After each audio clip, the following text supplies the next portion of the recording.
If you carry a firearm and discharge your weapon in self-defense, you could face hundreds of thousands of dollars in legal fees and expenses. So carry the protection of CCW Safe, Self-Defense Legal Services membership. Upfront payment of all criminal and civil defense costs with no out-of-pocket for members.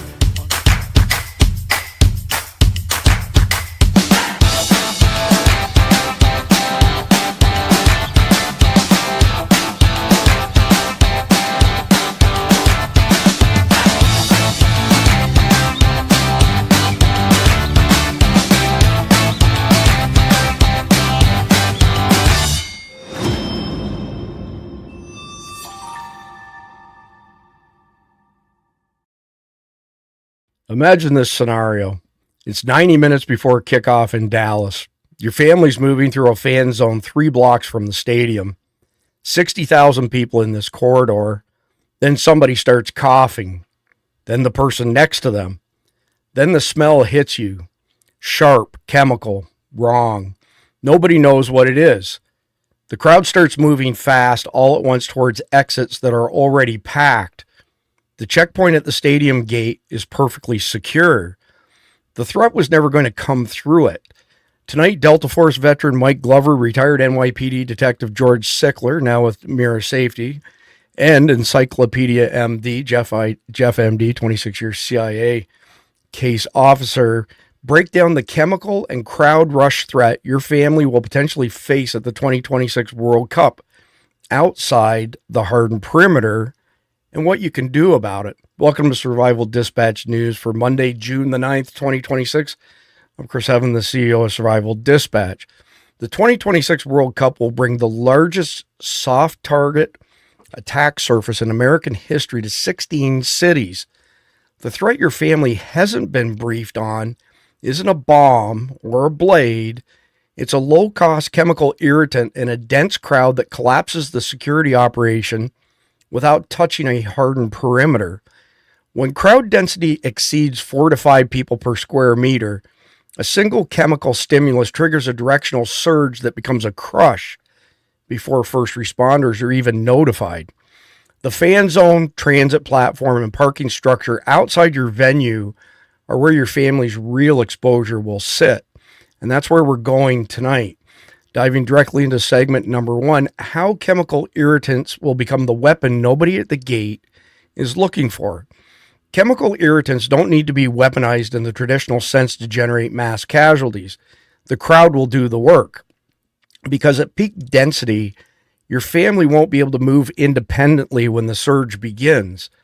The 2022 Kanjuran Stadium disaster, 135 dead, 500 plus injured, wasn't caused by the irritant itself, but by the crowd's response to it in a confined, high-density environment, and that same dynamic will exist at every World Cup fan zone and transit corridor.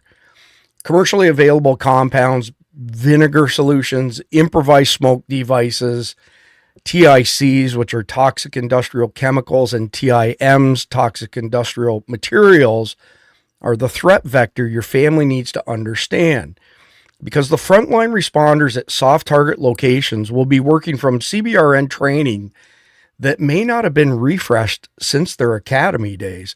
So with that being said, let me get the panel on stage here. Let me get Mike up here too. It seems like he, as per usual, lost his audio as soon as I changed screens. But I'm going to come directly to George because this is in your wheelhouse, George. What will a chemical irritant, attack, deployment, whatever, what will it look like in a dense zone, maybe a transit corridor? And why is it so difficult to identify this stuff and contain it in those first few minutes, George?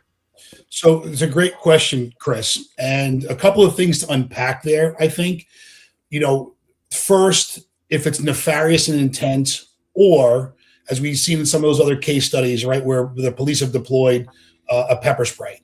The real threat in that is the crowd surge and the crowd rush. That is going to create panic, and it's going to affect people in that confined space. But the result of that, and people not knowing where to go and what to do, that's going to create that crowd surge and that crowd rush.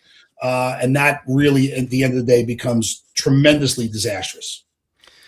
Yeah, I'm glad you mentioned that. Mike Sterling and I covered this a few years ago. We had been given some intel saying that there were plans by jihadis to use commercially available drones to drop aerosolized fentanyl over open air venues, specifically NFL stadiums, which, crazy enough, they've stopped publishing numbers. 2022, there were like 2,500 drone incursions. 2023, something like 2,800. And then they stopped saying what the exact number was. And everybody said we were crazy, but Mike pointed out the crowd surge like you just did, which is an interesting side effect of it. So, Jeff, I'm going to come to you next because I've got a third question specifically for Mike. And by the way, welcome back. The audience was asking about you and how your surgery went. Everything's fine. Yeah. So just to be clear, it wasn't like sex reassignment surgery or anything like that, right? We're all good on that? Well, not the final one, no. Okay, I just want to make sure that I have your pronouns correct. That's all. Okay. So let's talk about some of the things that have happened over time with chemical irritants at sporting events and open air venues. How would you see this potentially unfolding at one of these World Cup events? Well, and I think George hit it right on the head here. It's not so much the chemical itself, it's the crowd's reaction to it. You look at tear gas. Tear gas will make a large crowd disperse because it's an irritant, but it doesn't actually hurt anybody, not really. But if you get a tightly packed area and you put in a tear gas, you put in, like, say, a vomiting agent like chloropicrin or Adamsite, which cause people to vomit. What you do is you create panic because, if everyone around you starts puking, you're probably thinking, "Oh my God, we've all been poisoned." Well, you have. It's not fatal, but you have. Tear gas people understand what that is, or mace, pepper spray, because they've either heard about it, seen it, experienced it. If they've been in big cities where there's crowd control going on. But a vomiting agent like chloropicrin, which is actually a fungicide, but it was used in World War I to make troops throw up. And what they would do is they would hit you with chloropicrin, so you were vomiting. So to vomit, you had to take off your gas mask, and then they would hit you with Lewisite or some other agent and render the gas mask useless. But people will freak. They will freak out. And you remember the Who concert in Cincinnati back in the late 70s. Most of you are too young to remember that. There was a sound check going on, and the crowd thought the concert was starting, and they all rushed for the gates to get in. And I think, 20, 30 people were crushed to death. Yeah. Now, they'll get just as crushed to death trying to get the hell out of a venue as they will getting in. So it's the panic that's the problem. So thankfully we have Encyclopedia MD available. That's what we call him, George, Encyclopedia MD, because he's always got the goods on this stuff. Was it the Germans or the Russians during World War II, Jeff, who used a particular gas that basically resulted in people, the opposing forces taking their masks off or changing their filters or something like that, and then all of a sudden they hit them with something that was completely different that hammered them? Well, the Germans did it, and the British did it to the Germans, and the French did. Everybody did it to everybody else. The thing, when chemical weapons were introduced, the Germans started. They were the first ones. A guy named Hans Otto came up with some of the really, what we consider now the basic, mustard gas and things like that. And he ended up getting a Nobel Prize, but for something else. But they figured it out right away that, this is what they're doing, and we can do it to them too. The Germans had the advantage because the prevailing winds blew from east to west, so it blew the crap into the British and French lines. But on the flip side, if the Russians were doing it to the Russians on the Eastern Front, the winds were in their favor. But but you hit them with a vomiting agent to make them take off their mask, and then you hit them with a blister agent or something like that. Yeah, absolutely devious.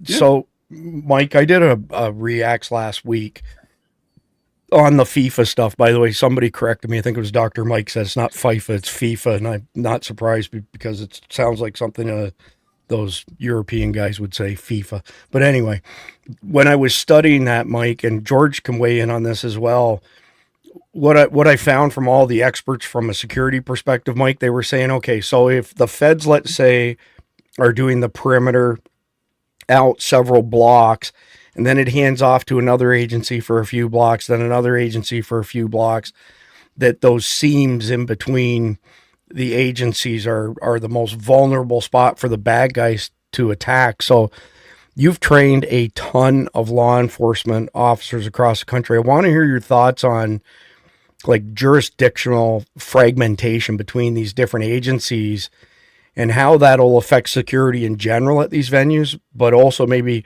speak to the, chemical irritant side of it as well.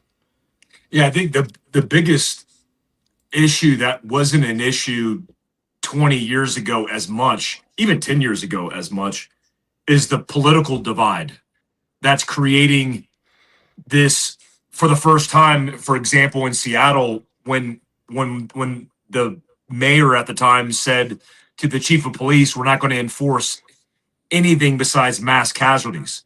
So if you were robbed, assaulted, there was a violent act or anything like that, you were not being responded to because of politics. I mean, essentially the leader of that town or that city was communicating to their chiefs of police or sheriff not to enforce the law. That's the biggest fear when you look at something like this. There are big cities like New York, Philadelphia have better relationships that are built over time between the Joint Terrorism Task Force, local law enforcement, and federal law enforcement, even with a political dynamic. Now, it isn't foolproof because there's always going to be issues. But the biggest issue that I see that happens all the time is these organizations don't communicate on the same channels. And I say that figuratively, but also literally.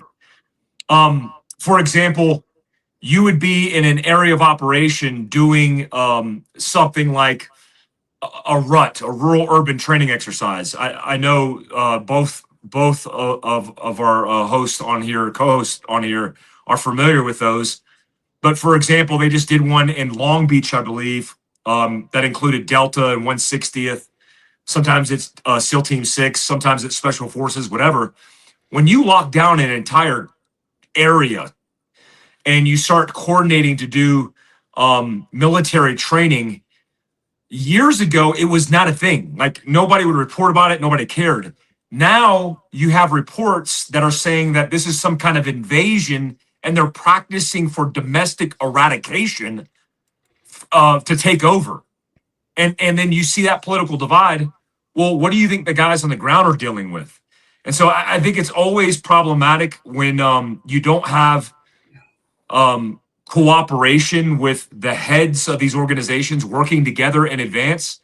The guys on the ground get it done for the most part, but that's if everything goes right. The question would be, what happens when everything goes wrong? How is that going to create fallout? And there's plenty of examples of that. It would be a significant issue on the fallout side of it if there was a catastrophe, an active shooter, a terrorist attack, etc. And I'm expired out of the game about 8 years removed. But it cannot have gotten better. It's probably gotten worse.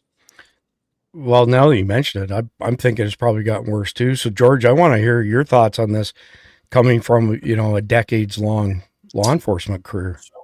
I would say Mike is definitely hitting the nail on the head, but I want to go a little bit deeper on it. And he's talking about what we would call rings of security, right? And those rings of security, as they move out concentrically, and from your federal partners to the locals to the, daily paid security personnel that just wear a jacket, they're paid security guards. But then you get out into what I'll call the rings of influence. And those rings of influence, let's just say for like New Jersey, for example, people are going to be coming from New York over the George Washington Bridge, up all these different highways and thoroughfares. And what if something happens on one of those that's related to or gets stopped short, because that ring of security works, let's say the George Washington Bridge, are the people that are at the venue, meaning law enforcement partners, et cetera, are they aware of that? And I think that's the communication piece that Mike was really hitting at, that all of these things have to work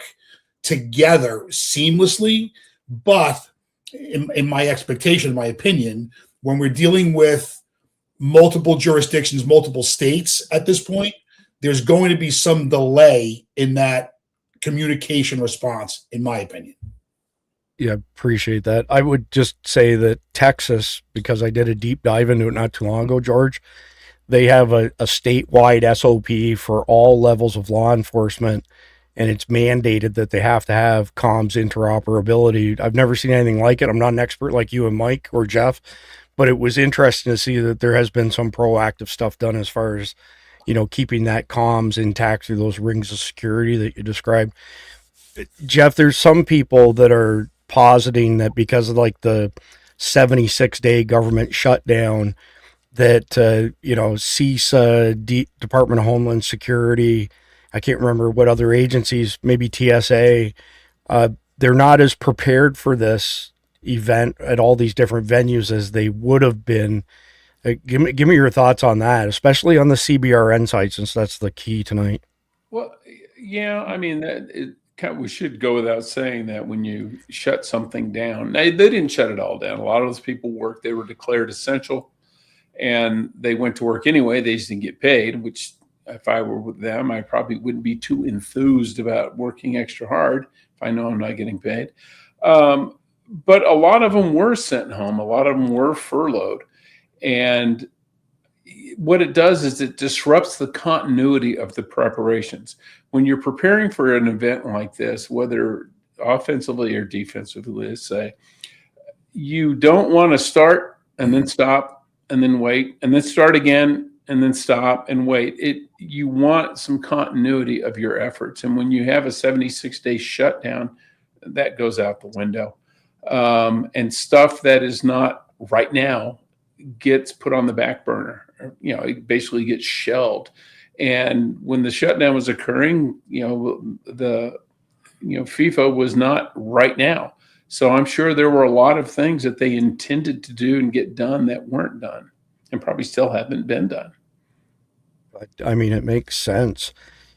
Mike, I want to hear your thoughts on how difficult it is for the bad guys to deploy, anything, whether it be, chemicals or something biological, whatever the case may be, into crowds like this. It seems to me that it's not a really high barrier to entry.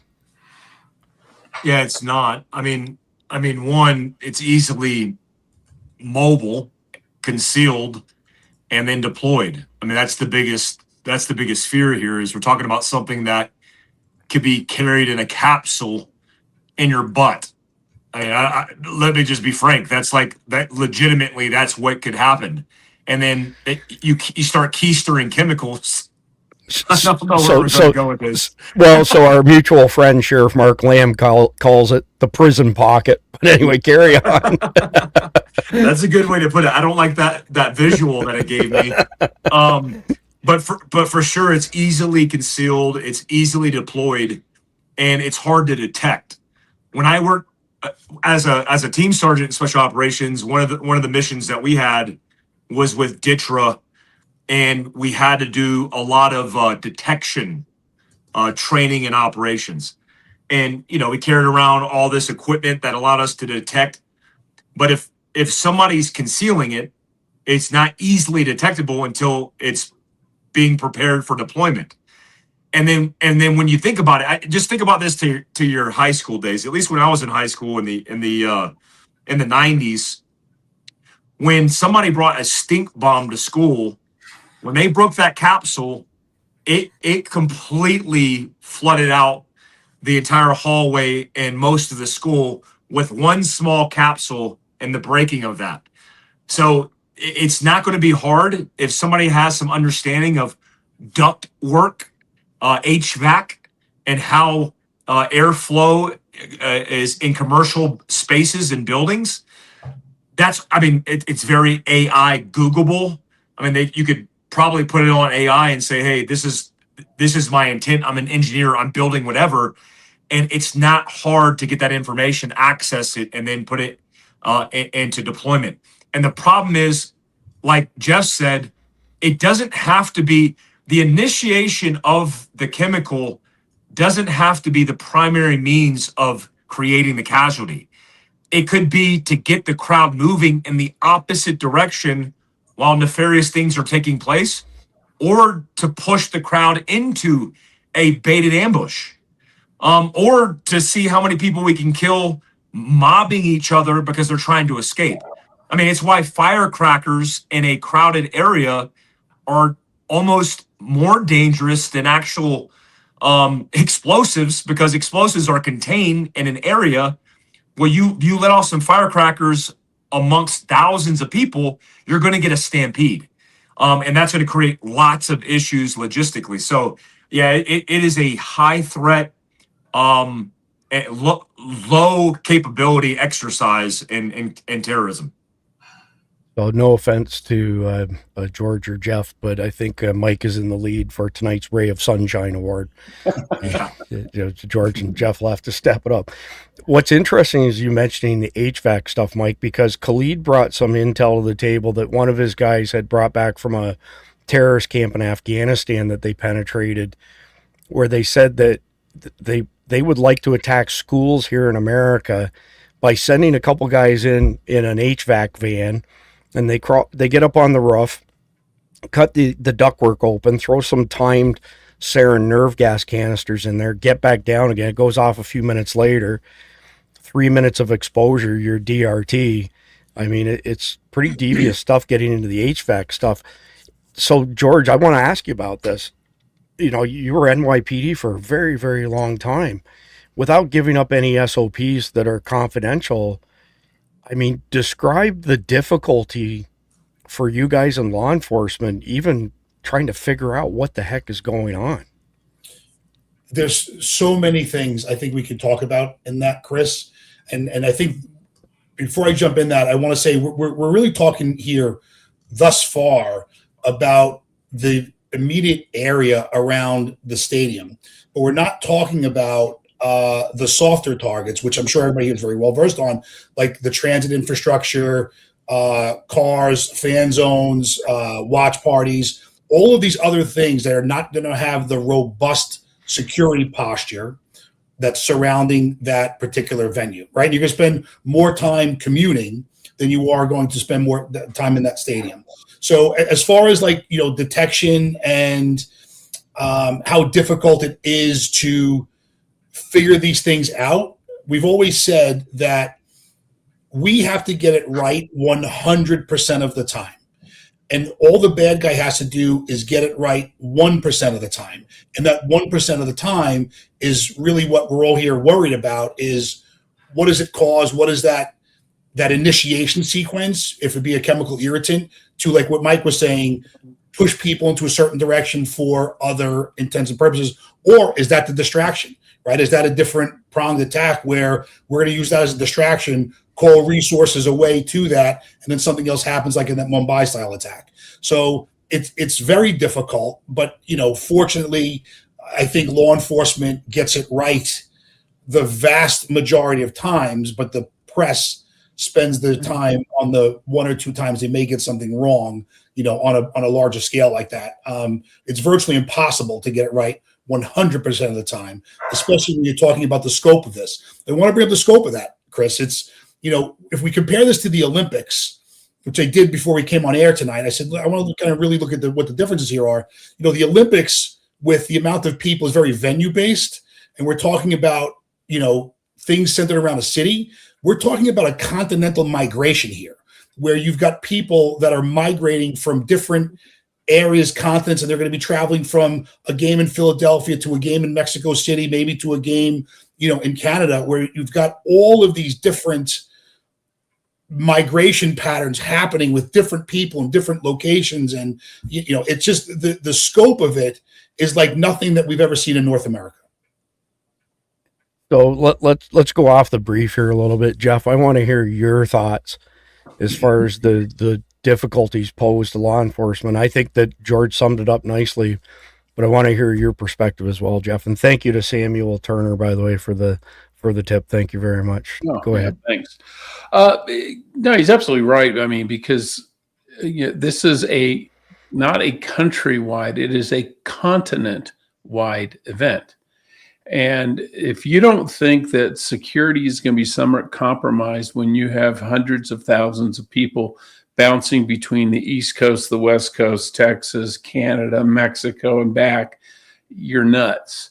There's going to be tremendous pressure on TSA and everybody else to push people through the airports, because they don't want the black eye of, I bought a $10,000 ticket for this soccer game and I got held up at the airport or they wouldn't let me in the country or something like that. So there's going to be a tremendous amount of pressure to just push people through.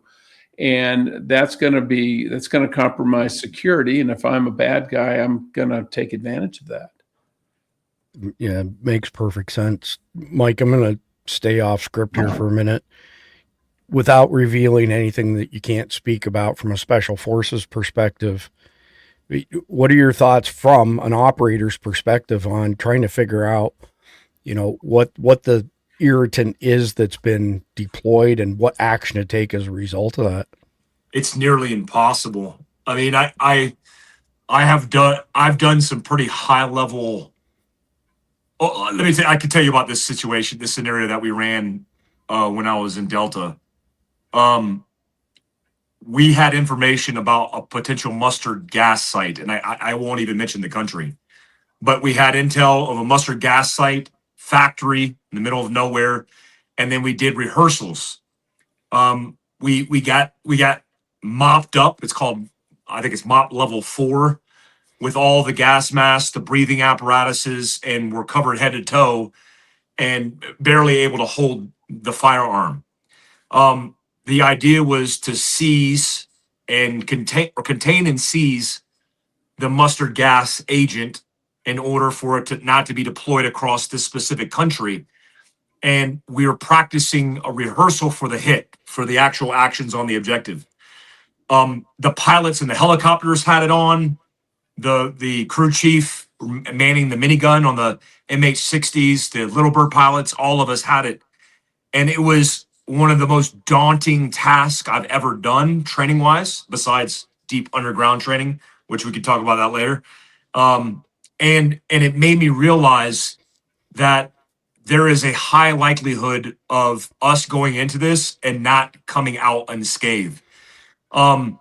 Detection is impossible because if it's deployed into the air, it's hard to pinpoint the source. And then if you can't pinpoint the source, you can't find the potential bad guy. So essentially, you're just running around looking for bad guys to kill. But if it's a terrorist who deployed this in disguise as a civilian because he had access and placement, how are you going to determine friend from foe? They're not going to be like the guy with the suicide vest holding the clacker. They're going to be able to blend in. So it's almost a moot point to send in a task force to go after the one guy or the two guys that have deployed this, because you're risking the force. You don't have clear objectives as far as like, what are you looking for as the bad guy unless you have specific intel, and it's just very precarious. So I would say it's like one of the worst case scenarios that you can run into. A terrorist attack on top of trying to pinpoint and locate the origin source, I would say nearly impossible unless there's new tech that has dated me. So Mike is extending his lead as ray of sunshine for tonight. Yeah, big time. If you all agree, put a 1 in the live chat. Mike Glover in the lead for Ray of Sunshine on June the 8th, 2026. George, you did an awesome brief on the operational gaps for this FIFA stuff. What are the highlights that you think our audience should get their head wrapped around, that they should understand? Number one, situational awareness. And it's those pre-attack, pre-incident indicators. And you're going to spend a ton of time trying to figure out how to get to your seat and get to where the venue, how we're going to get there. But no one is going to have a plan on how to get out. And if that means because you have to leave in a hurry or whatever the case may be, having that plan, multiple exits, not just the way you came in, how am I getting out of here, reunification plan for family. Where are we going to reunite? Where are we going? If we get separated because we have to split off because for whatever incident occurred, that's definitely part of it. That's where I would say I would definitely get started. I want to say too, Chris, that I want to bring up Philadelphia specifically. And if you think about the posture that Philadelphia has encompassed, here's a couple of facts. Fan zones are going to be open in Philadelphia every day that the World Cup takes place. Just on the other side of the river are those big ice protests in New Jersey, basically around Camden, New Jersey. You have huge crowds of people in both locations. Now, the World Cup is going to be played July 4th in Philadelphia. That's the same day that the celebration of the 250th anniversary of the United States. So when you think about just the posture that Philadelphia has to stand up, it's insurmountable to me how they will accomplish it. How are they going to do it based on, the size and scope of the Philadelphia Police Department, the first responder apparatus down there? But that's the complexity that we're talking about. All of these different layers that are going to affect crowd control, crowd surge, security measures. So first and foremost, situational awareness. Don't go anywhere without figuring out what's going to happen next. Like we talk about all the time, what's important now? What do I want to do in a gunfight? Win. It stands for what's important now. Eat the dinosaur one bite at a time. Yeah, I appreciate you covering all of that, George. So we're going to go into segment number 2. I'm probably going to end up, Mike's probably going to lose his audio again, per usual, unfortunately. Should probably open a ticket with StreamYard on that. But Jeff, I'll come to you with the first question this time around. So segment number 2 is titled Early Warning Indicators Your Family Will See Before It Happens.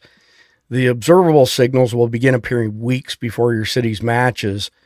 And when you know how to read them, you'll have a real-time sense of how the threat picture is shifting around your family's movement window before you ever leave the house. The most important signals won't come from mainstream media. I know, shocking.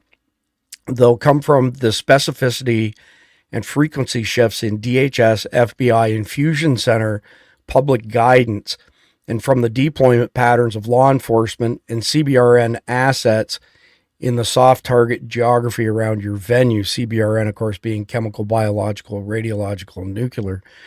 A quiet pre-event window won't mean the threat has passed. It'll mean the reconnaissance and testing cycle hasn't surfaced publicly yet, and your family's threat assessment will need to run from the structural vulnerabilities, not from the absence of visible signals. So with that being said, you get everybody back up on stage. I'm assuming I probably nuked Mike's audio, but we're good to go for a change.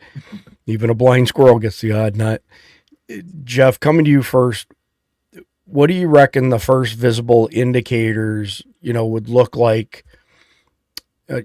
Let's say if there was like a chemical attack or some sort of soft target threat around one of these FIFA venues. You're on mute, Jeff. Chris 2, Jeff 0. I got one on Jeff backstage earlier, by the way. It depends on if you're talking about a threat or an actual attack. So like the early warning signs, like something, a precursor. Well, that maybe the authorities know what's going on and haven't told anybody.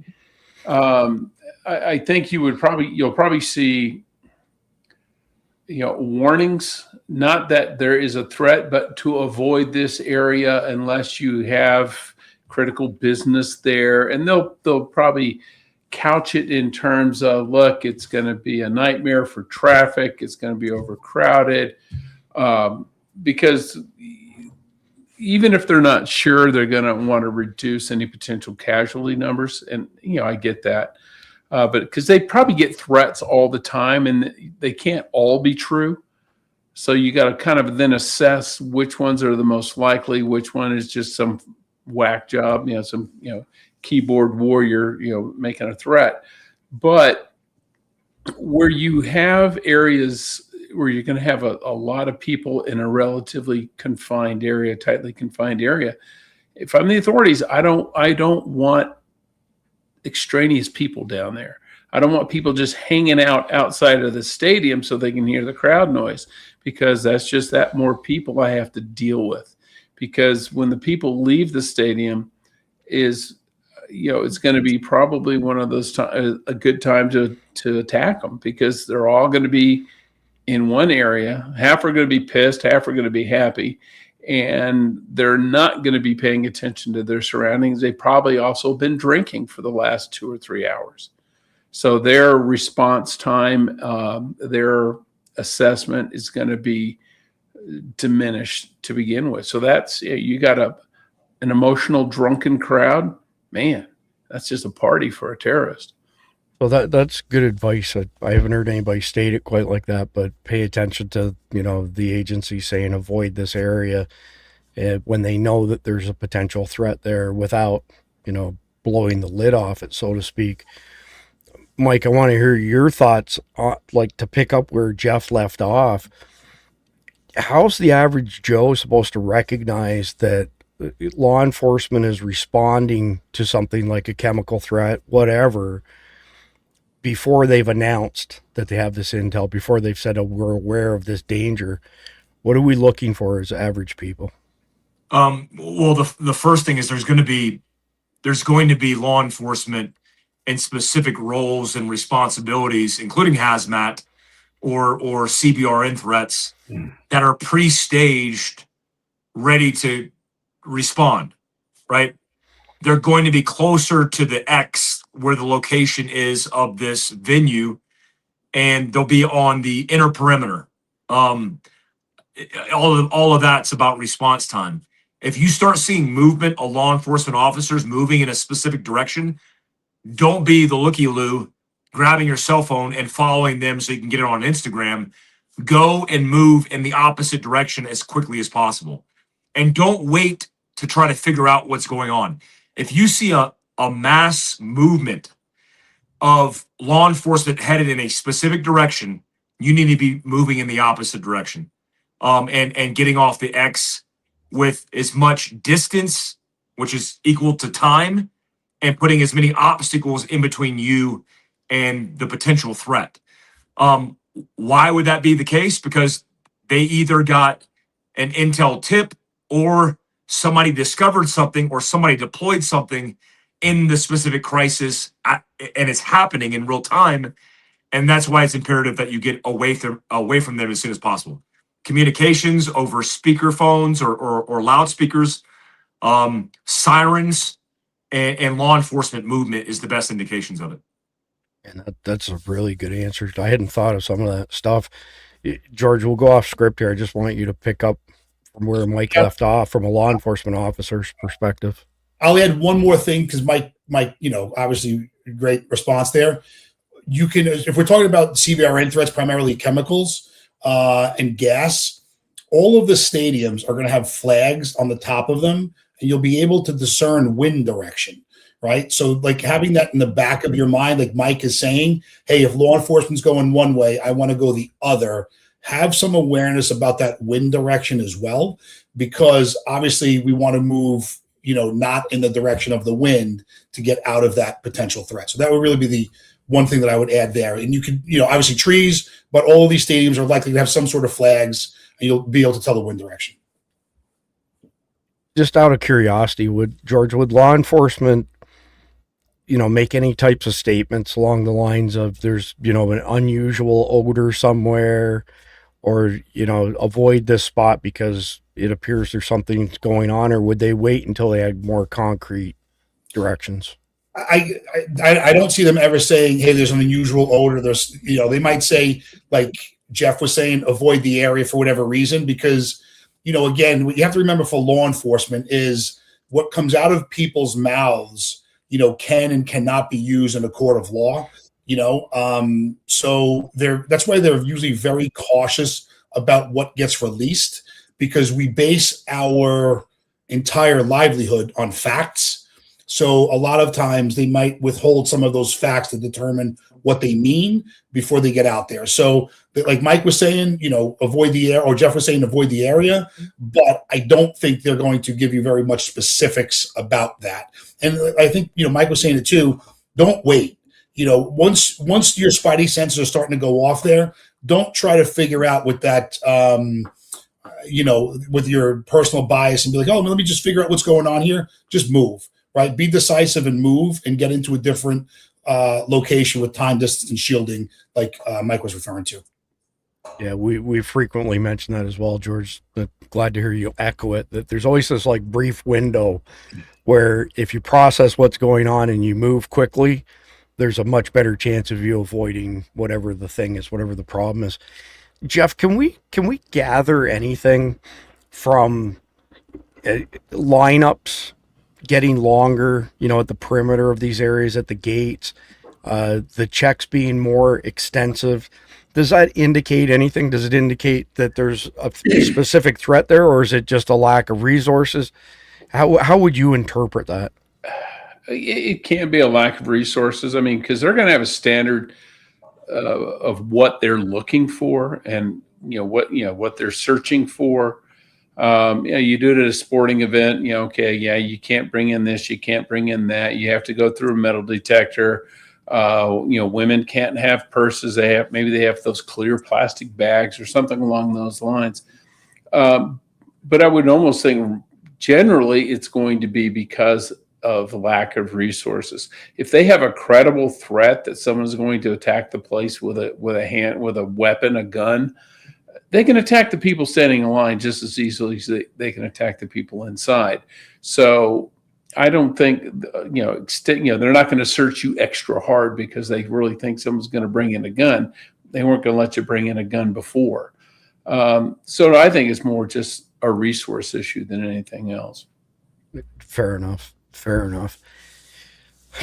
Mike, I want to hear what your interpretation of, let's call them transportation disruptions, what you could infer from that. So basically, like if there's an announcement, Mike, that says, that this train, this subway, whatever is, shut down now, or this area, you can no longer access the parking, like you're not allowed to park in this particular area. But when it happens, let's say just before the event's beginning, what does that tell the average person? Well, it tells the average. I mean, there's plenty of examples of this. 9/11's the prime example of this, where public transit was shut down because of the security risk. And so, one, you're going to be on foot with everybody else marching out of that area. A lot of people, for example, that worked in the World Trade Center, which is made for business, corporate executives worked in the World Trade Center. They were in business attire. A lot of people who are New Yorkers, for example, carry shoes, tennis shoes, because they walk to work. They change into their loafers or their dress shoes for their actual job, and they swap back into their shoes. So just know that if public transit is shut down, it means there's a broader terrorist threat, and it potentially means that there's more attacks to come. So not only should you be prepared to move out on foot, but you should be prepared to sustain your travel for the long haul, because it might take you longer to be able to move across blocks and if not miles, and you just better be prepared. So I want to say thank you to Trekker for the tip, but I want to go off the brief now with all three of you, because let me see. Armageddon brought up a question: how much Palantir Tech will be scanning biometrics at the Knicks Spurs game tonight around Madison Square Garden? I don't know, and I'm not going to go down that rabbit hole in particular, but I want to start with you, Mike. I'm doing a reacts tomorrow on the surveillance state, and there's some technology out there that the vast majority of Americans are not aware of. So one of them is called Leonardo Signal Trace, and it essentially, you don't have to be super close proximity, and these devices will pick up everything from you, right? It's going to pick up your Bluetooth, your Wi-Fi, everything, your IME, ID, so on and so forth. And it tags a digital signature to you. So the flock camera's tracking you as you move in your vehicle, but when you get out of your vehicle, yes, there are flock cameras pointed at some, non-vehicular areas, but this signal trace stuff ties your digital signature to the flock stuff to everything else that goes with it. I want to hear your thoughts on using this type of technology for good purposes. I think it's a clear violation of the Fourth Amendment, but I'll get into that in my reacts tomorrow. But I want to hear your thoughts on how all of this ties together. Do you think it'll play a role in the FIFA stuff this year? Yeah, and I think, and I haven't put a lot of thought into the specifics of how I feel about the constitutional violation here. I agree. I have just done a reaction on flock cameras, and I think a lot of it is a violation of our citizens' rights. However, the caveat to that is these kind of big events, Olympics, the soccer games, the basketball games, where you have a lot of people merging together, and then a high risk, maybe a JTTF tip, where they know there's a potential risk to civilians, which happens probably every single time there's a large event. That would be a good case for me to be like, hey, if you're coming to this venue, you expect to be safe. You also expect to relinquish some of your privacy rights, right? To be searched and seized, or to be searched going into the venue, is a common occurrence because it's a private venue. I would think that's the best place for this technology. One, it's going to be in use. Two, it also scares me. We talked about the Ford patents that were filed. We talk about flock cameras. We talk about the evolution of this. The second or third time that I went to Yemen with the agency, the Yemen airport that I flew through had retina scans, facial recognition, and biometrics. And I was like, how are they getting this tech? It's not hard to get. They're probably getting it from Iran. And then where is that information going? If they can get it a decade ago in a Yemen airport, for sure it exists all over the country. And this venue is going to be a perfect R&D opportunity to test and evaluate it. Yeah, I don't disagree. Somebody said something. Let me see if I've got the right comment. Am I the only person thinks the international diversity of attendees, lack of homogeneity of the crowd makes us an unlikely target? The venues aren't the target. It's the fan zones around the venues that are the target, and they will, by far be American citizens. Well, and they don't discriminate. It doesn't matter if they don't discriminate. True. I mean, good point. If they're trying to induce mass casualties, they're going to clack it off. They did the Boston Marathon bombing's a good example of that. There's plenty of examples of they don't care who they're taking out at the time. That's the martyrdom doesn't have very specific narrow targets. Well, I mean, in all your years of fighting this stuff, Mike, isn't it really predicated on instilling, fear amongst people? More so than the casualty count. It's making people scared to death, and then all the fallout from that. I think that's more significant than the actual attack. I mean, the DC sniper was a great example of that. I lived in DC at the time because I was stationed at Fort Myer, Virginia, and those two losers in their station wagon, the FBI thought it was a white van because they saw a white van at the Home Depot next to Barnes and Noble that killed the FBI agent that was just shopping for lumber, shot her in the gut and killed her in the parking lot. And then at the time I worked for a job transporting bodies, which is a sidebar conversation, transporting bodies for the DC medical examiner's office. And I was driving a white van, and I was stopped 3 times in one day because how many white vans are there? There's a ton of them in Washington, D.C. metro area. And I just happened to be driving around the ones with bodies in the back, and I was stopped constantly. And it created all this fear and panic.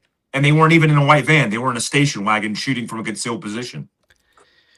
So one of the things I'm going to cover in my Reacts video tomorrow, Mike, is Flock's inability sometimes to distinguish between O's and zeros.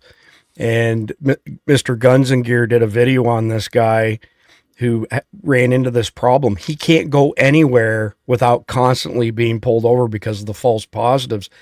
So, George, number one, I want to hear your thoughts on the technology, the Palantir, the Flock, the signal trace. But before that, and this person said, could you ask Mike, but I'm going to give it to you because we discussed this before going live. Could something have been deployed ahead of time, possibly go unnoticed or not picked up on? Maybe pick up where we left off behind backstage with regards to the manhole stuff, George. Yes. So if you're talking about like somebody leaving, Mike brought it up, right? The Boston Marathon bomber. That wasn't it wasn't left there before, but those people came in, they blended with the crowd, they left the device there and they moved on. A body's a body, as far as I'm concerned, what these knuckleheads want to do, whether it's 2 Americans or 25, Europeans. I think they just want bodies on American soil. And if we look at the history, and I don't want to call them successful incidents or attacks, we can go back to, a decade ago, the propane tank bombs that were in the back of a car in Times Square. That was discovered by a hot dog cart vendor. The recent bombing in Gracie Mansion, about 2 months ago, right? That was there was no pre-attack indicators there for people to be on surveillance with those Palantir products, et cetera. So these were those quote unquote lone wolf actors, and they were basically successful. Same thing with the Boston Marathon bomber, right? So all of that technology is there. And yes, if somebody's on the radar, do they get picked up on that? We had in New York, was called the Real-Time Crime Center, very similar to what I guess would be a JOC or a TOC. Super amount of technology in there. It's incredible. But that's when you know who you're looking for. When you don't know who you're looking for, we see the Boston Marathon bomber, the Gracie Mansion bomber, all these other things start to happen. So yes, historically, the Atlanta Olympics back in, I believe it was 96, those devices were left beforehand. And that was long before 9/11, where it was now, if you see something, say something. So yes, could it be left beforehand? But I think a nefarious actor who's not on the radar, that gets radicalized or just decides today's going to be the day that I'm going to make the news, they're very almost impossible, if not impossible, to catch and discern. Well, let me just ask this quick question. I read somewhere recently, George, I don't remember the exact number, but it was almost 100% of FBI interdictions for lone wolf terrorists were a direct result of somebody in that person's circle reporting it. So like friend, family, coworker. And that when you take that out of the equation, it's almost impossible to find these guys. Is that essentially, the way it happens at all levels of law enforcement? I would say yes. And there's probably a whole bunch of them that we're not aware of that were successful, where they've apprehended these individuals based on tips, et cetera, or they pop up on the radar, however they catch them, that they're aware of them beforehand. But again, if we just look at the successful attacks and attempts, that we never knew who they were until it actually took place.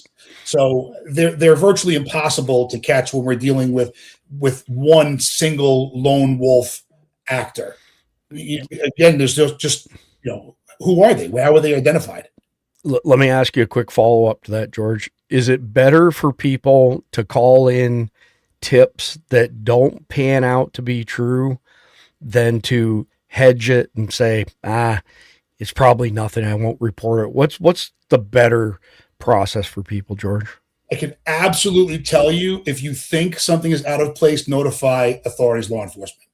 I think there were some instances where we're talking about like active shooters in like synagogues and stuff like that. And there's a very different mentality between, the types of proactive security that take place in Israel versus that take place on U.S. soil.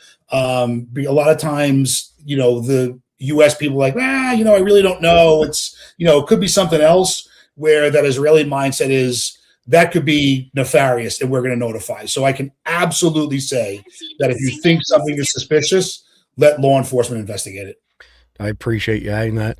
So Jeff, I want to hear your thoughts on all of this technology like Palantir Flock, Signal Trace, but I also want you to tell us what's the best place to monitor for warnings on this stuff. Is it like DHS? Is it NCTC? Is it FBI? Like, where's the best source to get, quick, relevant information? Probably your local sheriff's department, because NCTC and all these are nationwide organizations. You're not going to really be that concerned about what's happening in Seattle if you live in Miami. You want to know what's happening in Miami. So you need to listen to people in Miami. You don't need the 30,000 foot look. You need the 100-foot look. And so you look to your locals, look to your local sheriffs. I get alerts on through X on Pinal County Sheriffs. I signed up for them. So when things are going on, and granted, most of it's all traffic stuff, or this child is missing, or this old person walked away and they can't find them, but it's all there. And I get alert. I look, it's a ding. I go check. There it is. Because if you did it on a national level, you're going to get inundated with so much crap. Not that it's crap, but stuff that doesn't apply to you or your situation. It's not going to be very long before you start ignoring all of it. You're not going to go through 100 emails or 100 alerts to see if one of them might pertain to you. So look locally. That makes sense. So Mike, last question of the segment to you. What would you tell people? How do you interpret a lack of activity happening around a venue? So in other words, there's no warnings. You're not seeing anything that stands out as far as law enforcement is concerned. Does that mean that the coast is relatively clear and things are safe?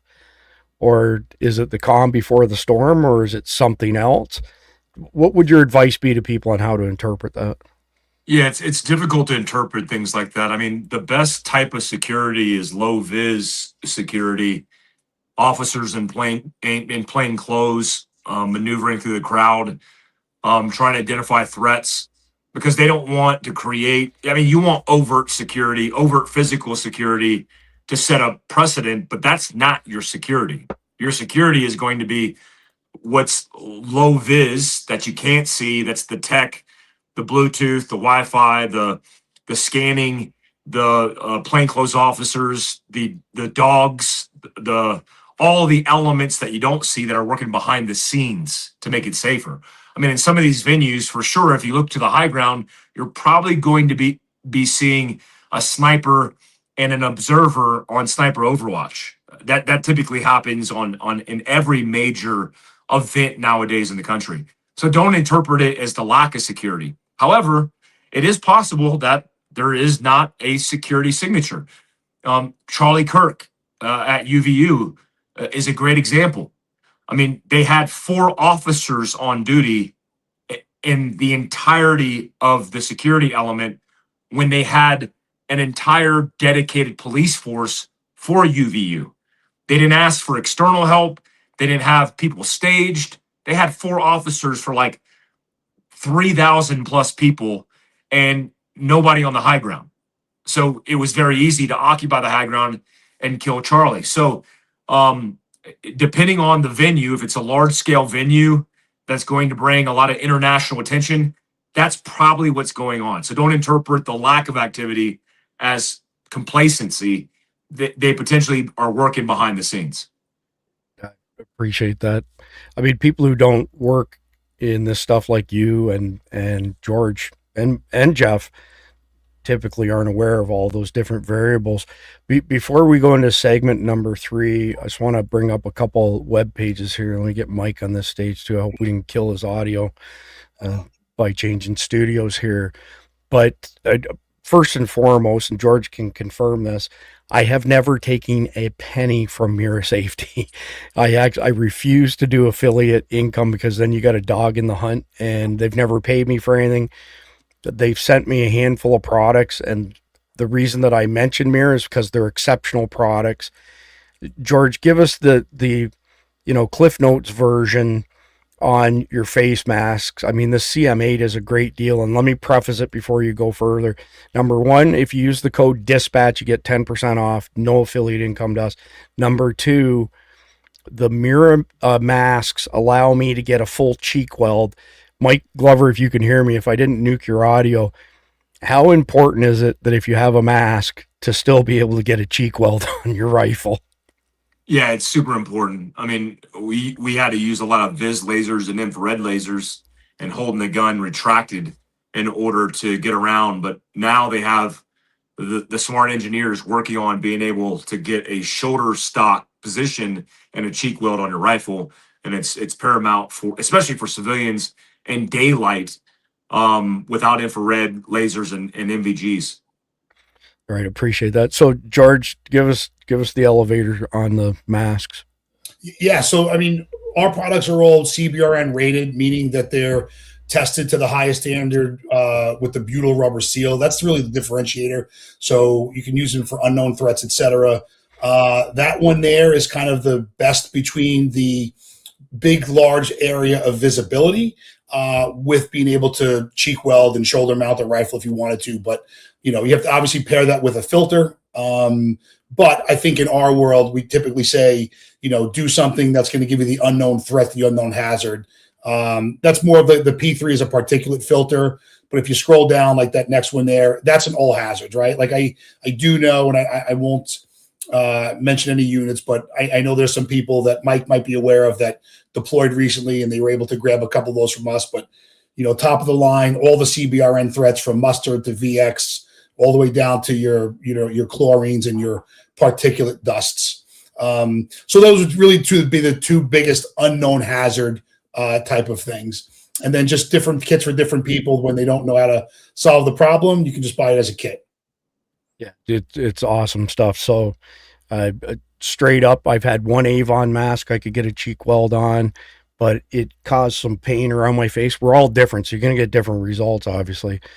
But the MIRA stuff, I've got a C21, the CM8, and these are by far my favorite masks. I don't even have any of the ones that were sent to me in the past by other vendors. So take that for whatever it's worth. But we're going to pivot into segment number 3 now, which is titled, oh my goodness, the escalation phase when the first strike makes every city a target.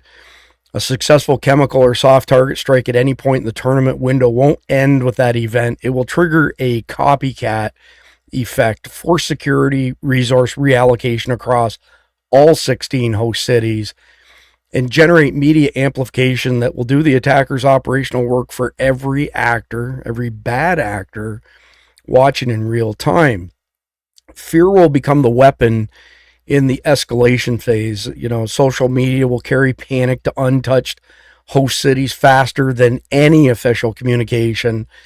And those official communications, let's face it, will not be able to counteract that stuff.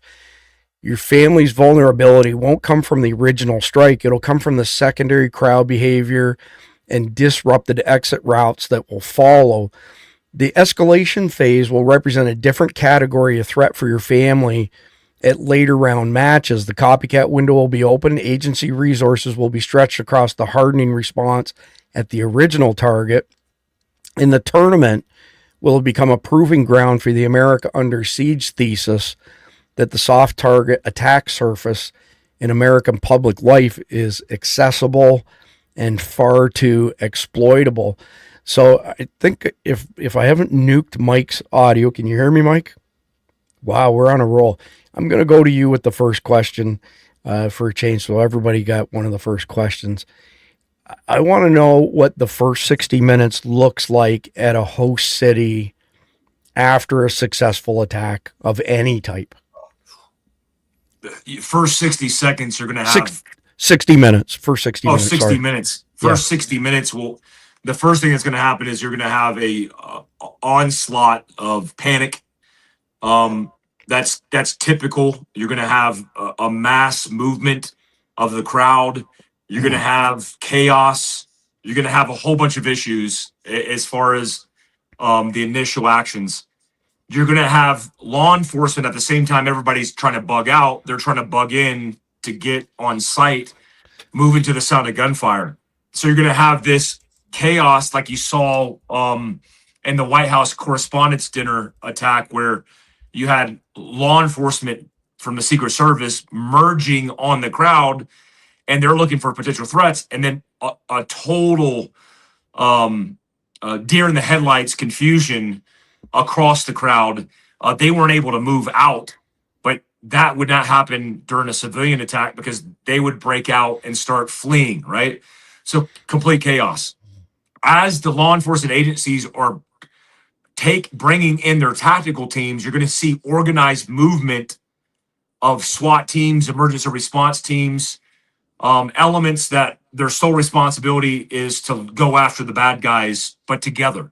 You might have onesies and twosies running to the sound of gunfire, but then you'll see, with some time in, these organized units going door to door, trying to move through this building to clear it and to identify friend from foe and address potential tactical scenarios, hostage rescue, the CBRN threat, etc.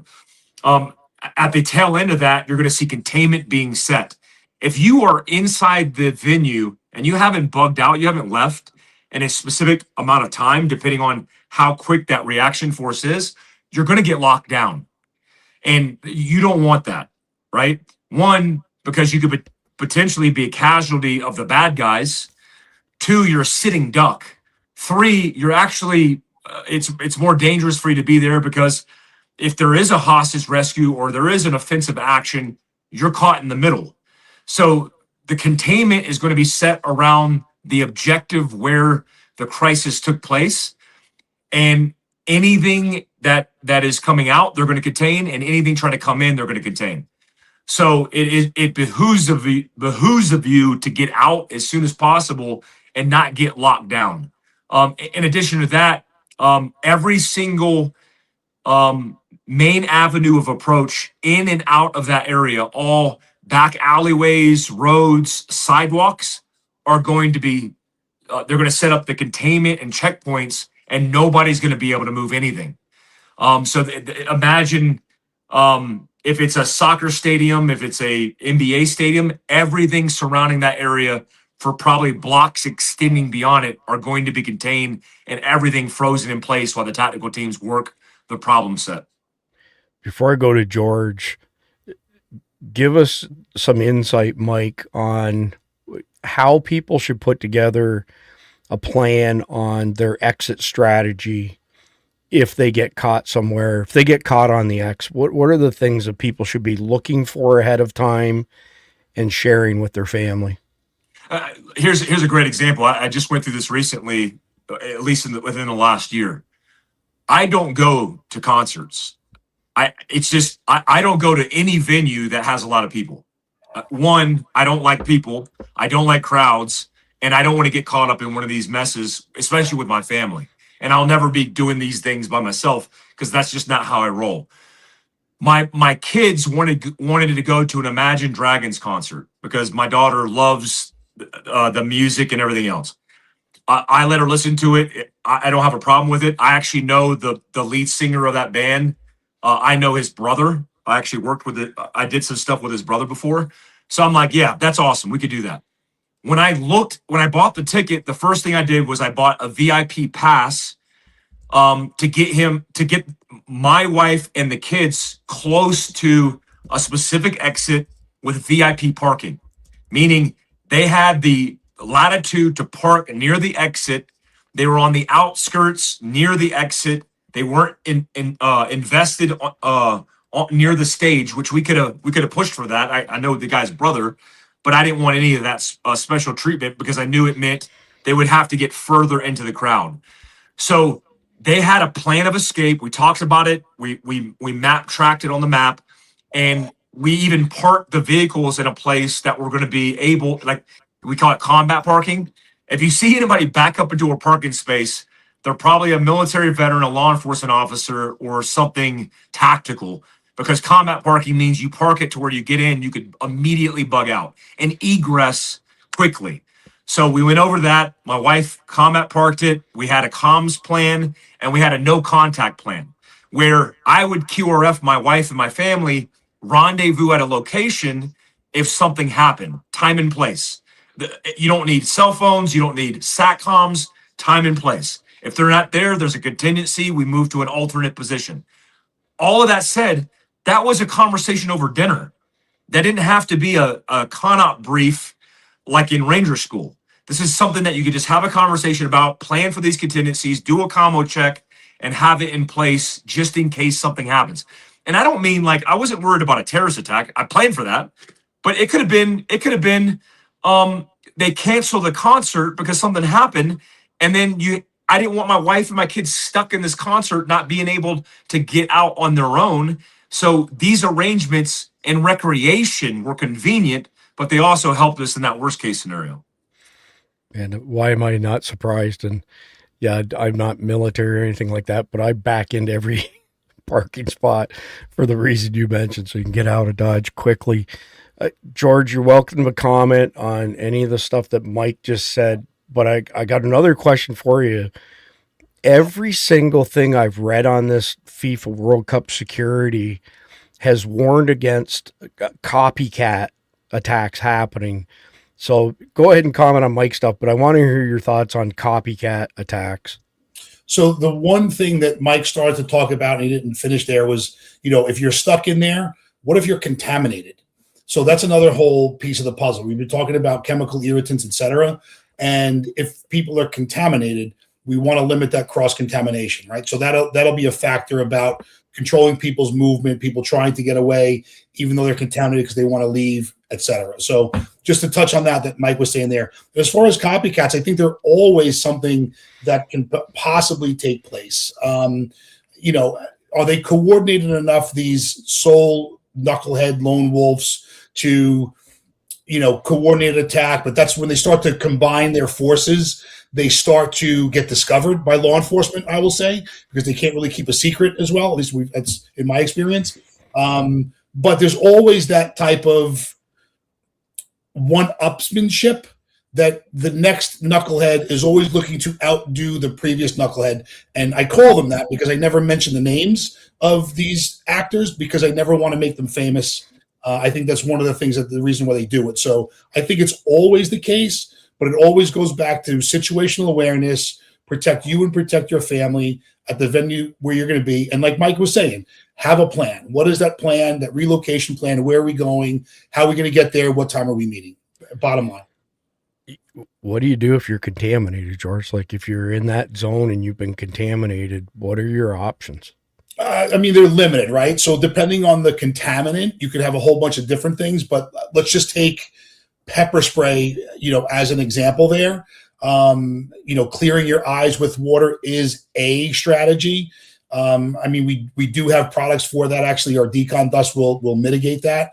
Those are like wipes, like little combat wipes you can throw in your pocket, but that's a strategy. If it's something that's a little bit more potent than, let's say, OC spray, where it's something where they've mixed some toxic industrial chemicals, you can remove 80% of the contamination on your body by removing exterior clothing.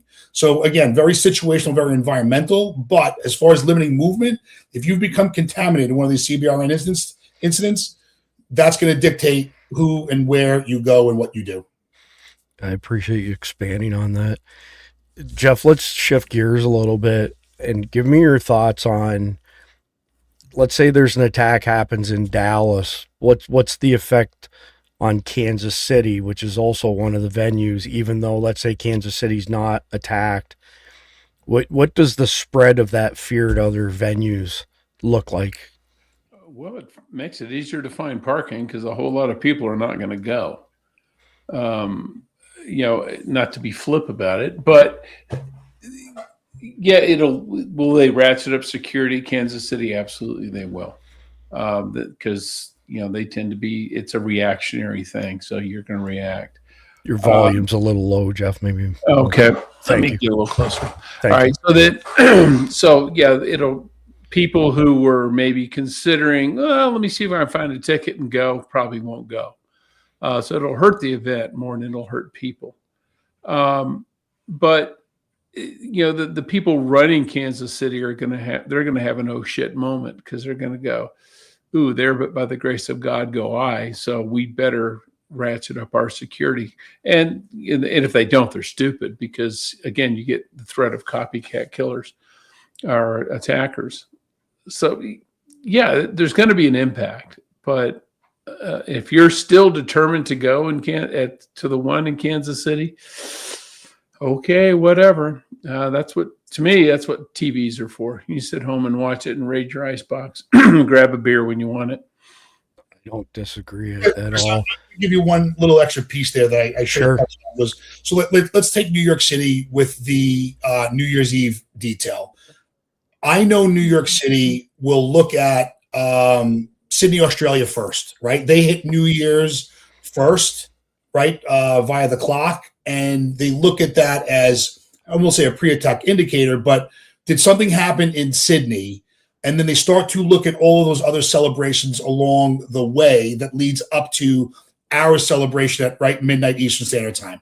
So kind of like what Jeff was saying there, it will affect other things and it will affect the security posture. But I know us, for example, that is a very finely tuned machine as far as the security operation is concerned.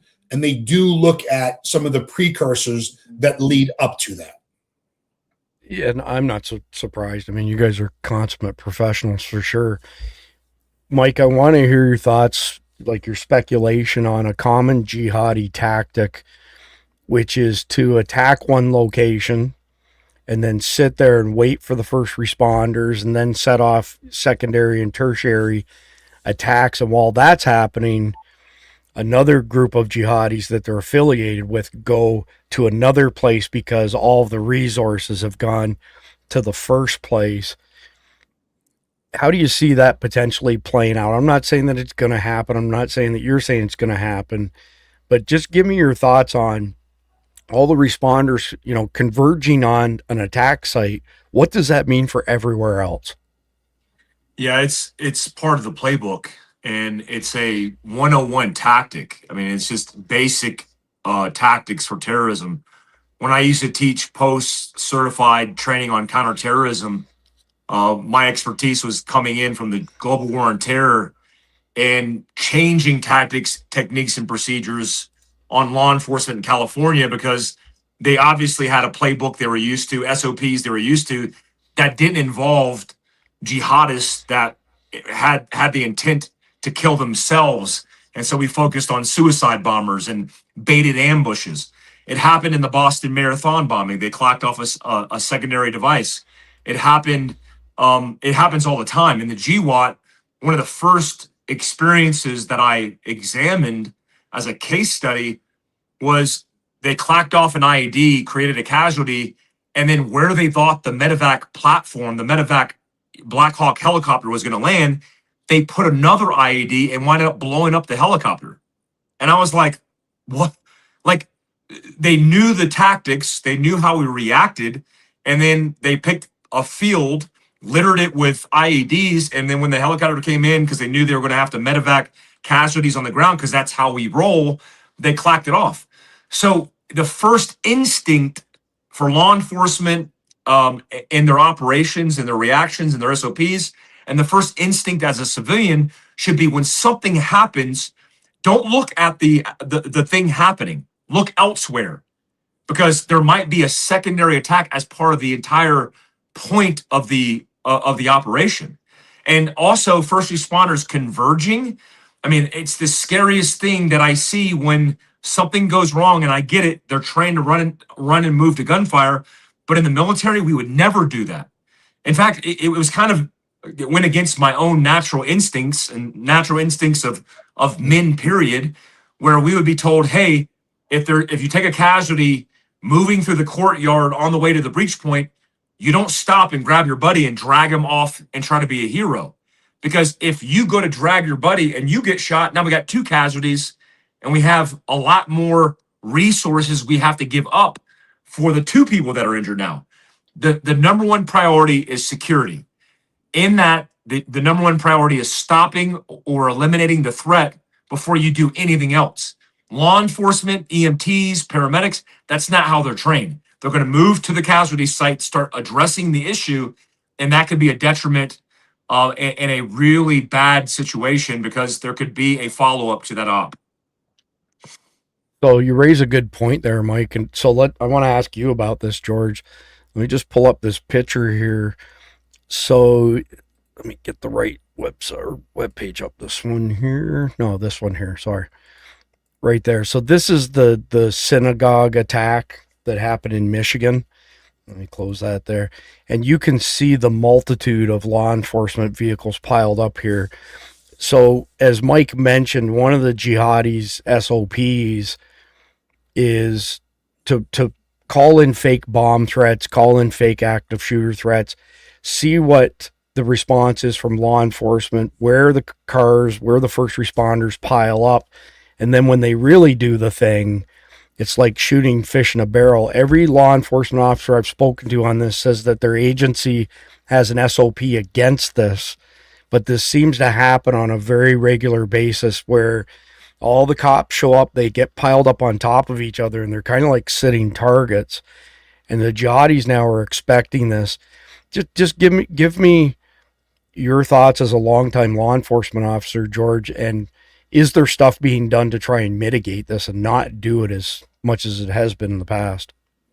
It's a great question, Chris. And what I will say is, even before the GWAT, we saw that secondary explosion tactic in Columbine. Those two knuckleheads knew where the law enforcement was going to stage, and they put, I guess for lack of a better term, those little cricket bombs out there, and there was an initiation sequence issue, and they didn't detonate. They found them long after the incident was over and taken down. So that's 5 or 10 years before the GWAT that occurred. So what you saw there, absolutely, because like Mike was saying, we are helpers. And there's a bit of a different mentality and a mindset there from the military. Rules of engagement are different. But again, we're trained to go there and help people because we didn't see what Mike would kind of talk about as far as these secondary and tertiary attacks. They're not as common in the U.S. Do they happen? Yes, but they're not as common. The problem that I always had with that, and it dates back to when I first started as a rookie, it's been going on long before that. But, you show up to a scene like that and there's an injured officer or an injured firefighter or even an injured kid, and you want to throw them in the back of your cruiser. You can't, because who's got the keys to the first car, and everybody's kind of stuck there. So that's a problem that's as old as time.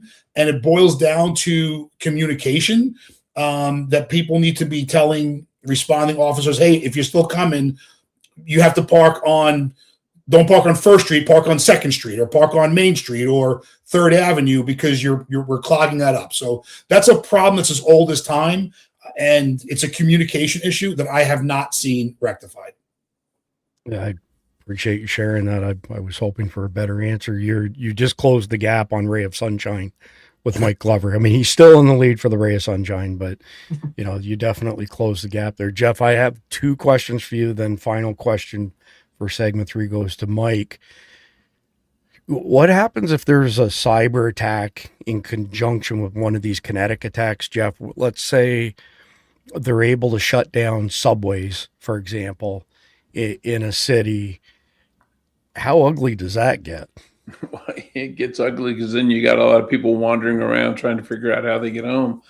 What I was going to say earlier, when there's an attack, and Mike had hit on something about getting off the X, when you're at a big venue, especially one you're not particularly familiar with, the way you exit is generally the way you came in, because that's what you know.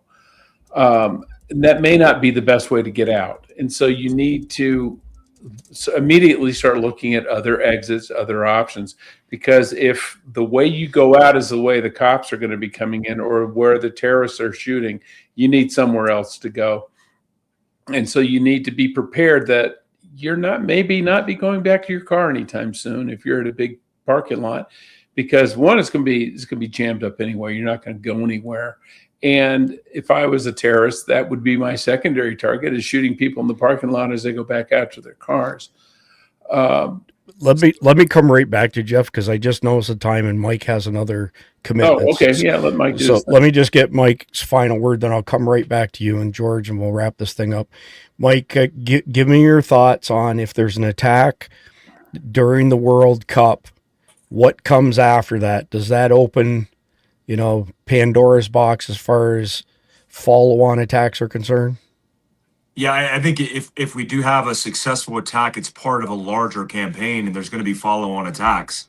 Look, these specific organizations with these large venues are a juicy target to make history. That could be the agenda, but it could be the campaign in phase one of it, where they're successful, they attack, they create fear across the globe, and then they start launching their offensive actions. I think that would be more likely than just a one and done. I think it would be a Mumbai with a Paris with a, name the country, where foreign fighters were basically given the word, and then they campaign across the globe getting their jihad on. Well, so even though you have to go before we completely wrap up here, I bestow the Ray of Sunshine title upon you for tonight. If you agree with me in the live chat, throw one in there. Thanks, Mike. I'll probably talk to you tomorrow, but appreciate your you guys. So I'm going to split up what's left between Jeff and George here. And for starters, Jeff, I want you to tell me your thoughts on, if there's no attacks initially during the World Cup, does the chances of that happening go up as you get closer towards the end rounds, like the final rounds? Or does it mean that the security did such a good job, we probably dodged a bullet? No, I think it goes up because what they're trying to do is make a splash. They're trying to kill a lot of people, and they're trying to make sure that they do it on TV. They want everybody to know and everybody to see. Well, what would be better than the World Cup final game, if that's your objective? Just like attacking let's go to American football. Attacking the Minnesota Vikings playing the Chicago Bears this weekend would be horrible, but it's not going to be nearly as bad as hitting the Super Bowl. So you got to figure the FIFA championship is essentially the world's Super Bowl, because soccer is the world's sport, and that's the biggest game and the biggest sport on the planet. So if you want to make an impact, if you want to get eyeballs on your attack, if you want to have an impact, negative, that's what you do. So, okay, you made up a bit of ground, Ray of Sunshine. I mean, you're not at Mike's level. George is still got you by a hair, but, you've been off for a few days. I get it. So probably by Wednesday. I'm generally a happy person, though. So You are, granted. George, I want to come back to the question that I asked Mike, and I want to hear your thoughts on it. So there's, tons of intelligence out there as far as the fallout from having an open border for 4 years, and the bad actors who have come into our country as a result of that. So like Mumbai's come up a few times tonight. So a CCTA, complex coordinated terrorist attack. Khalid and other intelligence people are telling us that the CCTAs are not going to happen anytime soon, because the Pakistanis destroyed the command and control centers in Afghanistan, and we destroyed the command and control centers in Iran. And to pull off these CCTAs, you have to have multiple command and control centers where people are monitoring news, social media, body cams on the jihadis and telling them, okay, wait here, go there. But the threat picture for lone wolves in particular is really, really high, number one. And number two, the traditional terrorist attacks, like attacking the Trade Center, the bridges around New York City have been targeted for many, many years. The jihadis would love nothing more than to take out something like the Golden Gate Bridge in San Francisco. So same question, long story long, apologies for that. But if we see attacks or an attack during the World Cup, what comes after that as far as all these other threats that we're facing? Does it open Pandora's box? I think it does. And and let's not even go to the level of a Mumbai, but let's just say that Philadelphia, New York City, whatever, is going to deal with their everyday crime, and there's going to be some sort of a horrible incident, and that's going to take resources. And then while that's going on, has nothing to do with the World Cup, then you just have two knuckleheads, and you have a not as a complex multi-pronged attack, but like Mike and Jeff were alluding to, that we draw responders into one area, or we draw we push spectators into another area for the second attack. We kind of saw that again in Boston Marathon, right? It was kind of wherever those knuckleheads went, there was some sort of a calamity that went with it. So, I always think that they're looking to copycat, one up, the multi-pronged attack to the level of Mumbai. Fortunately, we haven't seen yet, but Boston Marathon is a good case study about different incidents going on at different locations, different times. If they spread their resources, just like the Crazy Mansion, both of those idiots ran in the same direction. What if they went two different ways? They waited 30 seconds, a minute, 2 minutes, right? That changes the whole complexity of the attack. And that's very simple. That's very simple to accomplish. Yeah. So you have made up ground on Mike, but the award's already been given. He is the official Ray of Sunshine, but I want to designate like a guest award for you, like a guest Ray of Sunshine award for tonight. So that covers the first three segments, but let's talk about identifying the metaphorical X and how our audience get off of that X. And I think the X is people believing that because they see this large police presence that they're protected, right? Because Americans, for as long as all of us have been alive, and then some, have outsourced their security. Most, not all, have outsourced their security. And in reality, George started it by saying it's not that perimeter around the venue, it's outside the perimeter. It's all those fan zones that are probably the most vulnerable. It doesn't matter if it's chemical irritants, crowd crush, whatever the case may be. So I put together a few different things for our audience, and I want you guys to expand on them. So Jeff, the first one was for people to map the soft target around whatever venue it is that they're going to. Give me your thoughts on what that should include when people, if they're going to this venue and they've taken the time to map what's around it, what are they looking to map? What are they looking to note? What are they looking to share with their family? You need to look at, we want to figure out how you're going to get there. And if you're driving your car, where you're parking, you got to, and you want to be able to get back to your car, obviously, if you want to clear the area, but you may not be able to go anywhere. So you need to look at where else can I go to be safe, to get safe. If the venue itself is under attack and your car is west, the safest place to go may be north or east or south. And you need to be aware of that. And you need to look at what are my routes of travel to get the hell away from it. And like I was talking about earlier, people tend to look at their point of ingress is also their point of egress. No, it doesn't necessarily have to be that way. And so make a point of studying the venue, of studying the ways in and out. And all because it's not an official exit doesn't mean it can't be an exit in an emergency. A lot of these venues, these fan experiences, or maybe in a courtyard surrounded by multiple buildings and they've got the others blocked off and they're shut train, and all the people come and go through one, but the vendors may enter and leave through a different one. Nothing wrong with going out that way either. And then you take the long way around to get back to your car if you need to. But don't get hung up on the idea that there's only one exit. Find as many options as you can. George, is there anything you'd like to add to that, especially as it relates to chemical threats? Like, is there anything that you could identify around, let's say, one of these venues and say that is a bad spot to be?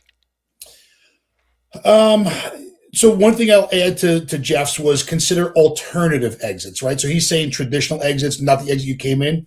An alternative exit to me, right? If you're not, a first floor window, et cetera, something along those lines, right? So alternative exits, I'll say that.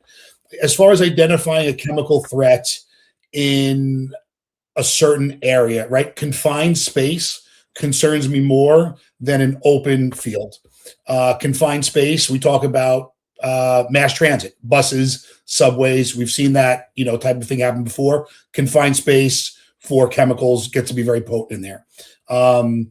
Tunnels, right, where you're going through the tunnels or the little narrow hallways to kind of get to where you're going for your seats, etc. Now you're inside the venue, and to Mike's point, right, if you haven't secreted that chemical inside of your body somehow to the prison pocket, so to speak, that may have been caught already. So I'm not so much concerned about once you make it inside. Hopefully that heightened security posture as you go through catches that, but it's the stuff that we're talking about, those lead up tos, the bars where people are going to be hanging out beforehand, the subways, the buses. That's what I'd be concerned about.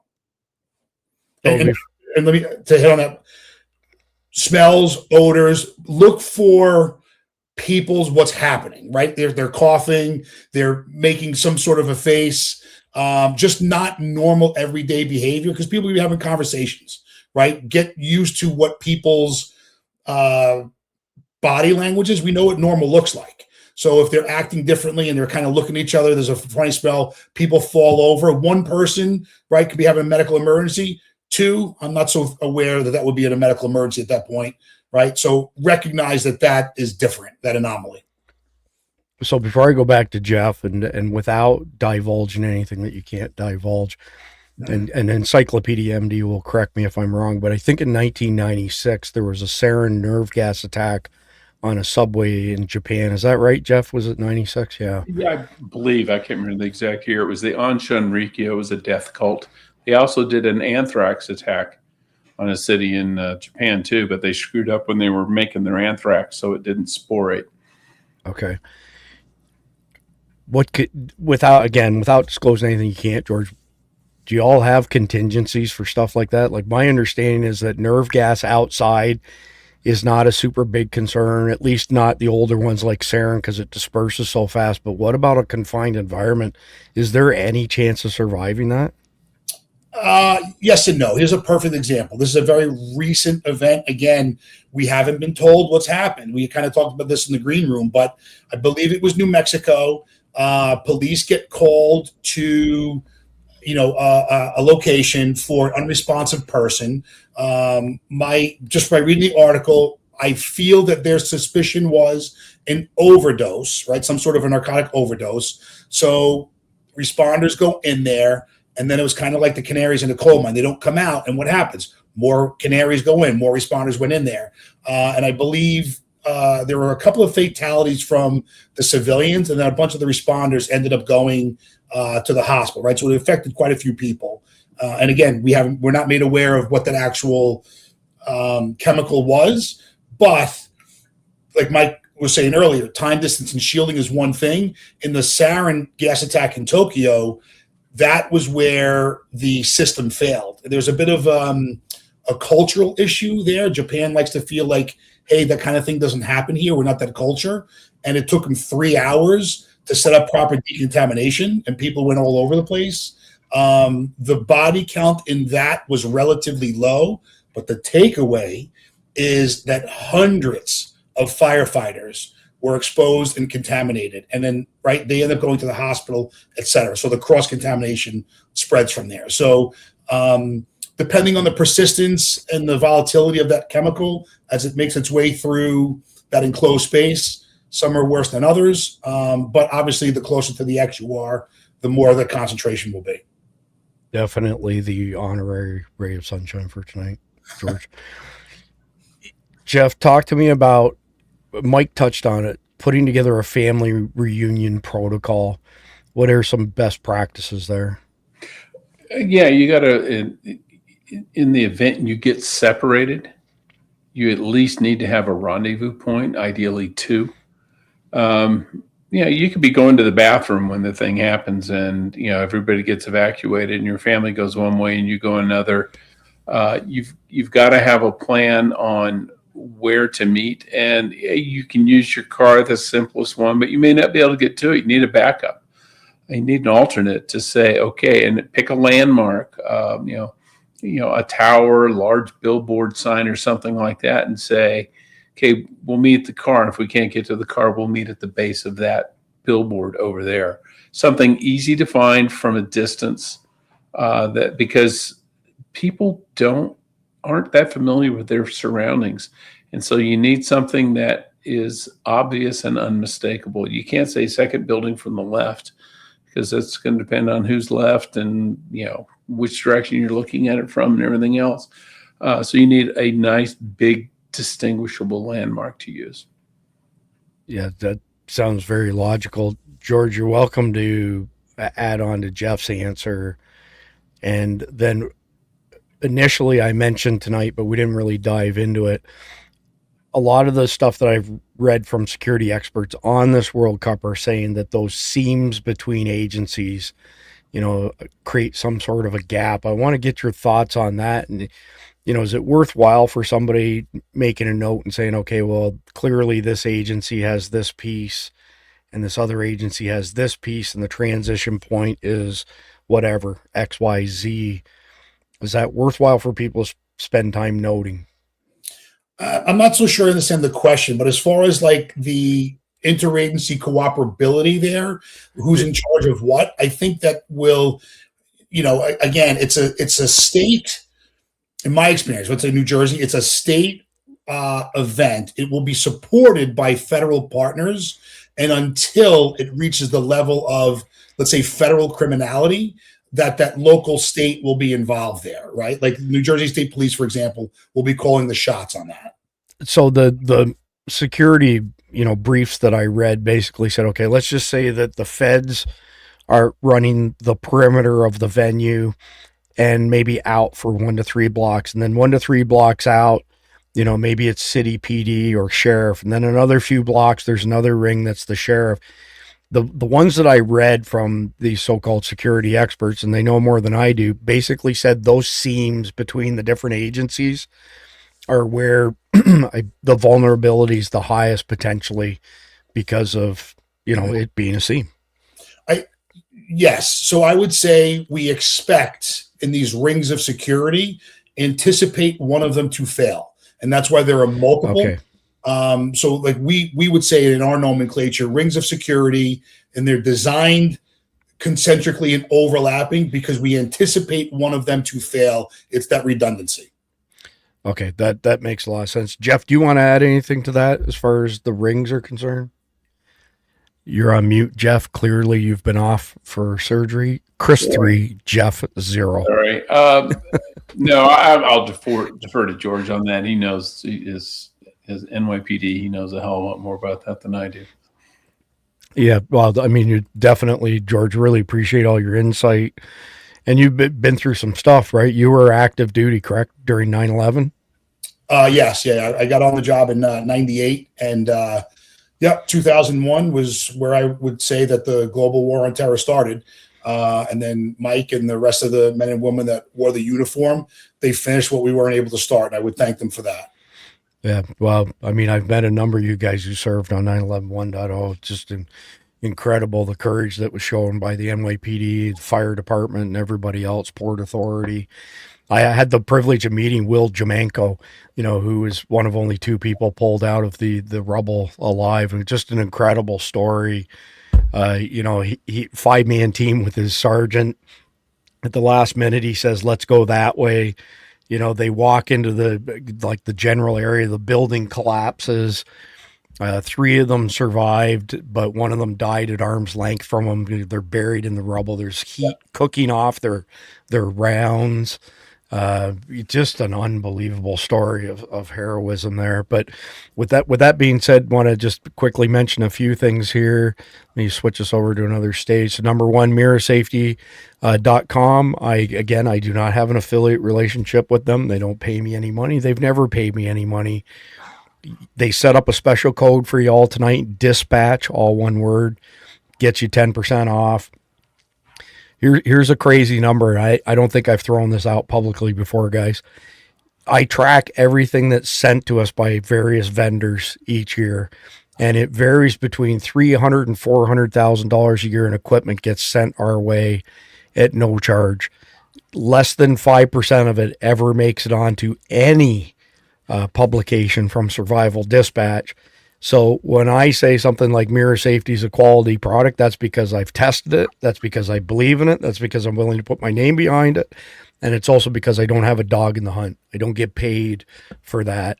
I have no idea. You have no idea how happy I was when I got my first CM8, George. And I was like, I'm blind in my left eye. It's a prosthetic eye. So being able to see is a big deal for me. And when I lifted an SBR up and I was able to get my sight picture and cheek weld, I was like, holy crap, where's this mask been? So amazing quality.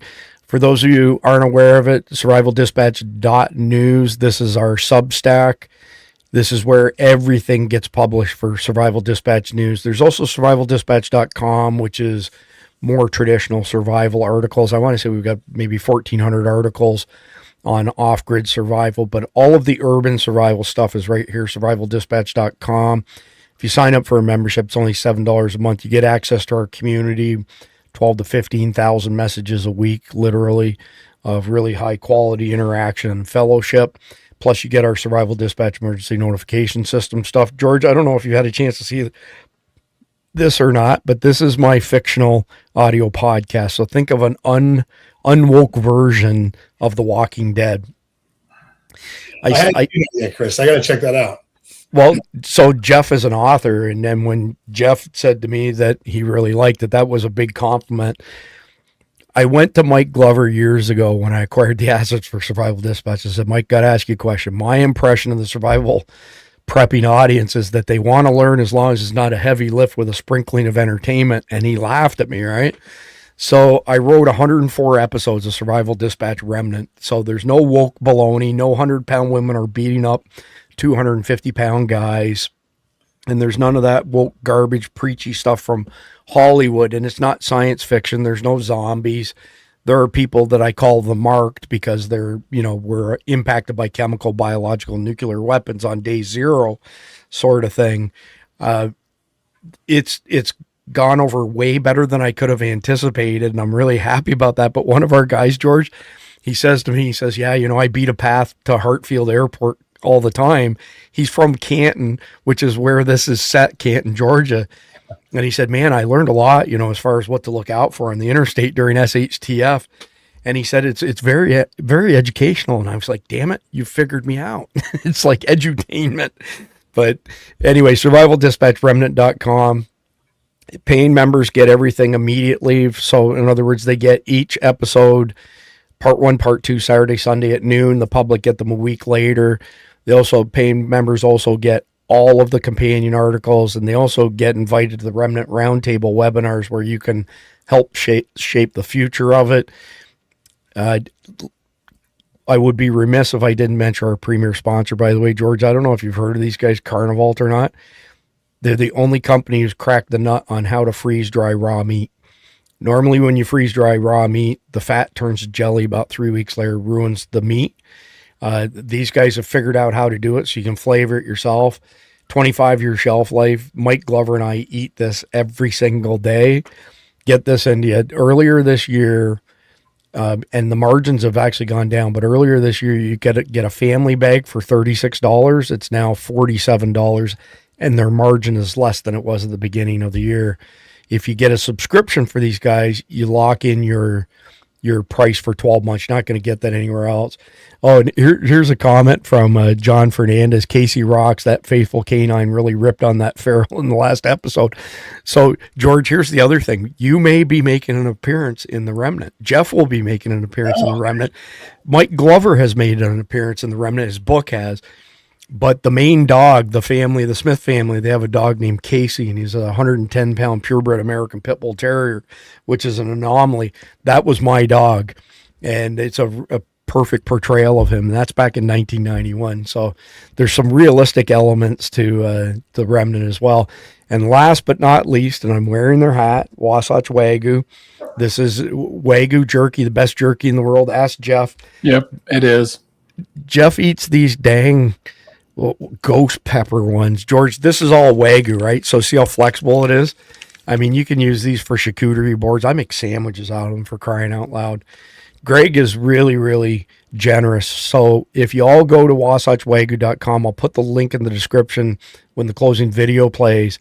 He's got this promo right here. You get a 9-pack, 50% off. So instead of $60, it's $29.99. Use my code SD20. Only Mike and I get 20% off. Drops it to $24.99 for 9 sticks of 100% Wagyu beef. It's incredible stuff. Golly, I think that's about it, gentlemen. I will be back tomorrow evening with a reacts video on the surveillance state. But George, you're always welcome to come on my podcast. Thanks, I really appreciate your insight. Just awesome stuff. Jeff, I'm glad to see that the rumors of your demise are been, over exaggerated. Sounds good.